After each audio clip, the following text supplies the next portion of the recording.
Sidang peninjauan kembali dari mantan terpidana kasus pembunuhan Vina dan Eki, Saka Tatal, menghadirkan sejumlah saksi yang mengungkap fakta mencengangkan. Salah satu saksi bahkan menangis menyampaikan apa yang dialaminya pada saat penyidikan oleh polisi dalam kasus pembunuhan Vina 8 tahun silam. Kuasa hukum Saka Tatal juga ikut larut dalam kesedihan saat mendengarkan kesaksian tentang sejumlah tindak kekerasan yang didapat oleh saksi. Tangisan saksi bernama Aldi Renaldi tak terbendung saat menyampaikan keterangan pada sidang lanjutan peninjauan kembali Saka Tatal di Pengadilan Negeri Cirebon, Jawa Barat. Aldi yang merupakan sepupu dari Saka Tatal menjadi salah satu warga yang ditangkap pada tahun 2016 bersama dengan kakaknya yakni Eka Sandi. Aldi kemudian dibebaskan sedangkan Eka Sandi divonis seumur hidup dalam kasus pembunuhan Vina dan Eki. Aldi pun menangis tatkala bercerita mengenai penyiksaan yang dilakukan oleh oknum polisi selama proses penyidikan berlangsung. Rudiana, akhirnya saya tuh masuk penjara itu sampai kayak di neraka, Pak. Saya udah ngerasain ya di neraka satu. Bener-bener sampai nggak bisa pulang tuh bener-bener sama Bang Jaka itu jam 4:30. Saya mau pulang aja keluar dari kali udah ngesot, Pak. Sampai saya jalan ke atas tua itu, ada yang nanya, maling apa itu? Orang pada ngomong, itu maling. Orang saya bukan maling, itu masih kecil, Pak. Bukan maling, bukan apa, tapi saya disuruh maling. Akhirnya 1 bulan saya baru bisa jalan, bisa makan, Pak.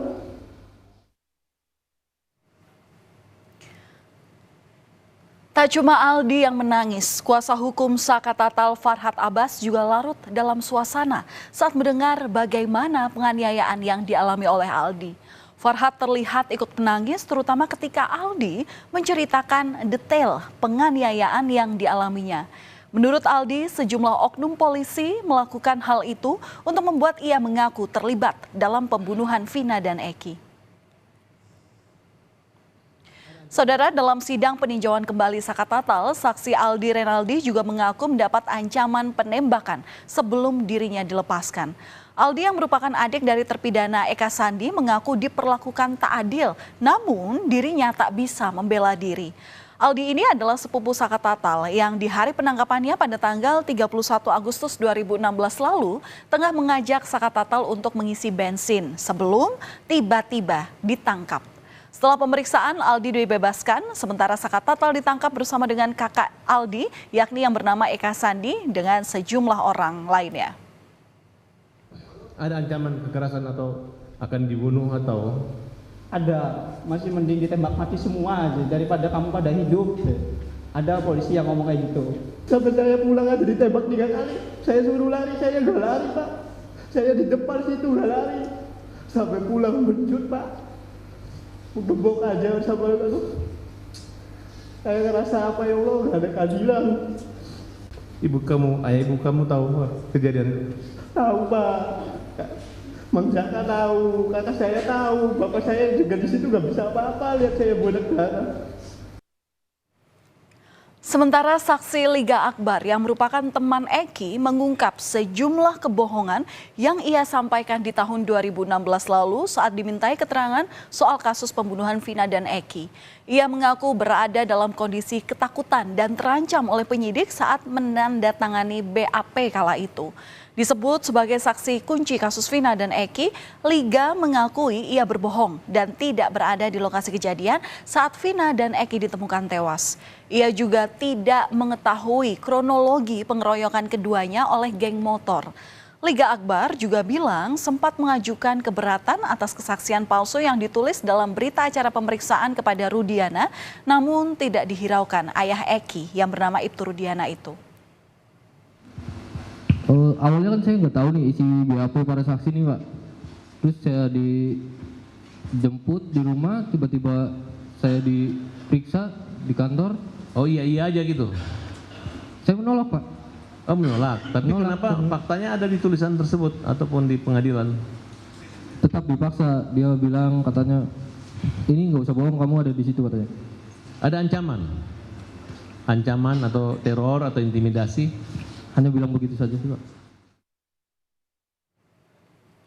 Liga Akbar mengaku 2 pekan setelah kematian Vina dan Eki, ia dijemput Rudiana menggunakan mobil dan diajak berkeliling selama 1 jam. Ia pun kemudian dibawa ke rumah Rudiana dan ditanya terkait siapa saja orang yang pernah cekcok dengan Eki.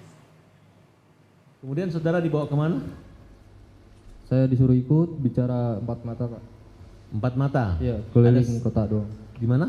Keliling kota doang, Pak. Oh, yang nyupir si Rudiana? Iya, betul. Oke, kira-kira berapa lama proses perjalanan saudara dengan Rudiana?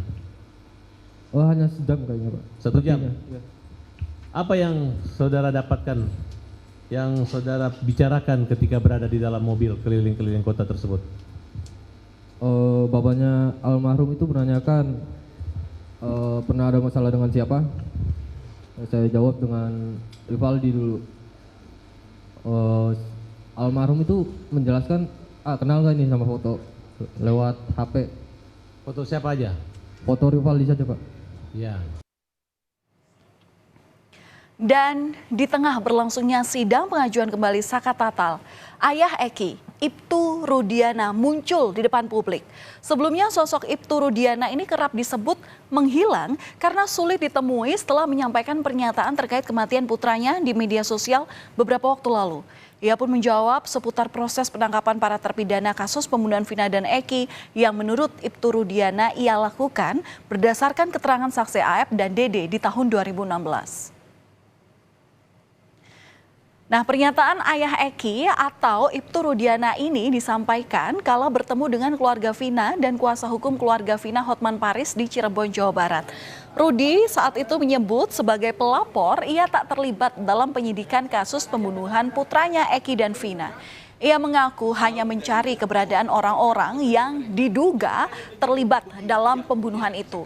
Namun proses selanjutnya ia serahkan kepada penyidik. Sementara saat ditanya tentang keberadaannya selama ini, Rudi menyebut ia tetap menjalankan tugasnya sebagai Kapolsek Kapetakan selama ini. Selama ini kemana aja, Pak?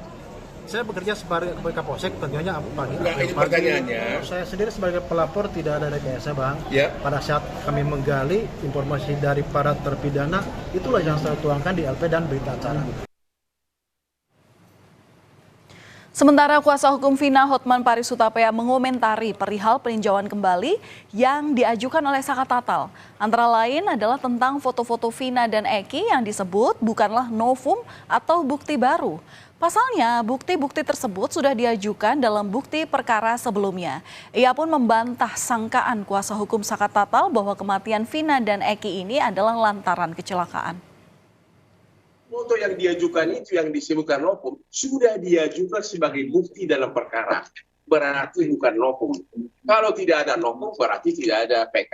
Tidak ada dasar untuk PK. Kuasa hukum mereka yang mengatakan gara-gara foto di mayat itu mulus, maka itu adalah kecelakaan. Bukan penganiayaan. Yang kedua, mereka mengatakan ada luka baut dari motor kena ke badan mereka. Ya namanya udah digebuk begini, jatuh ya bisa kenal lah sama bautnya. Jadi lagi-lagi patah itu dalil tersebut. Bicara soal kesaksian yang seolah menyudutkan, Ibtu Rudiana ini membantah tudingan saksi Dede maupun Liga Akbar tentang adanya paksaan atau arahan darinya.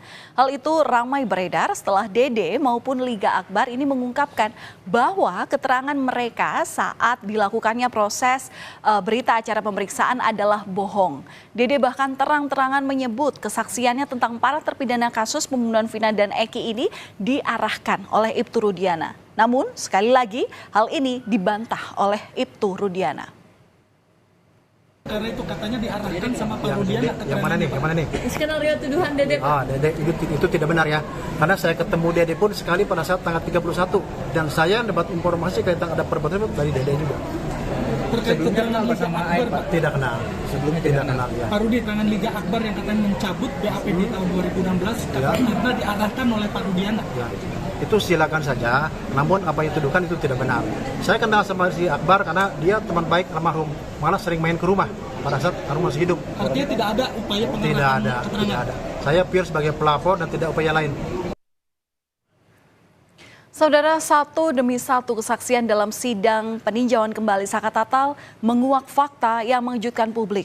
Mulai dari penganiayaan yang diterima selama proses penyidikan hingga adanya kesaksian palsu. Akankah sidang PK Saka Tatal membuka tabir kematian Vina dan Eki yang sudah berlarut-larut 8 tahun silam? Kita nantikan seperti apa proses persidangan ini.